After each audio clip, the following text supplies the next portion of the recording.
Okay, now that we've learned how to graph a logarithmic function, we're going to look at transforming logarithms. So first, we just want to recognize in the equation what kind of transformations would, how they would look and what they would mean. So state how each of these equations below transform the graph of y equals f of x log base ax.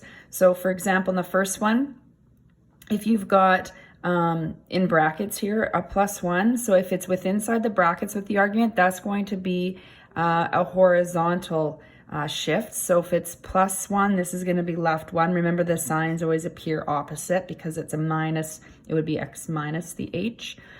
In this one then, because this is in the bracket still, this would be right 5. Let's look at number 3.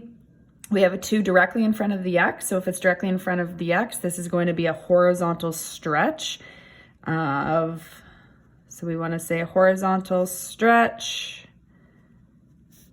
by a factor of 1/2. Remember, it's the reciprocal when it is a horizontal stretch.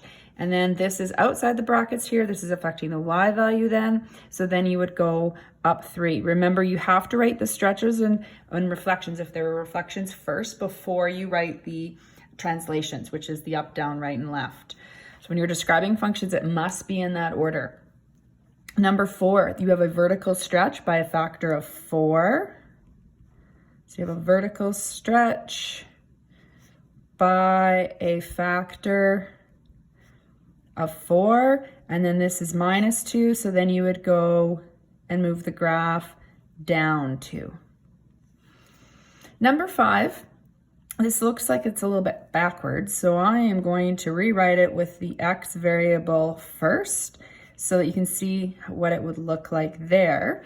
And then we have to do one more thing. We have to factor out that -1. So if there's a number in front of the x, it has to be factored out. So you're gonna have 2 sets of brackets in here. So it sometimes is overlooked when we just have a -1 in there, but it would be true if this was even a 2x or something like that. So this allows us to see the reflections first. So remember, you have to reflect first. So this reflects the y-axis.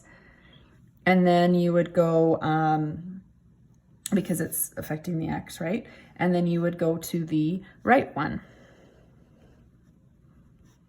Let's look at number 6. Again, this looks a little bit backwards. I'm gonna just write this out in one step now that I realize that I'm gonna have to factor. So we're gonna factor out a -1, so we're gonna need big brackets, x minus 4, and then +1. So you're gonna have a reflection again, so it reflects y-axis, and then you're gonna go to the right 4 and up 1. Let's look at number 7. So for number 7, we still need to factor, so we're just practicing that skill. You want to factor out a 2 so that you have x plus 3.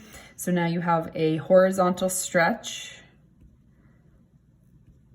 And again, it's got to be the reciprocal of the b value. So horizontal stretch by a factor. That word's important there too. Make sure you put the word factor in there of 1/2. And then had you not factored out, you would have had probably the wrong shift. It's now going to be left 3.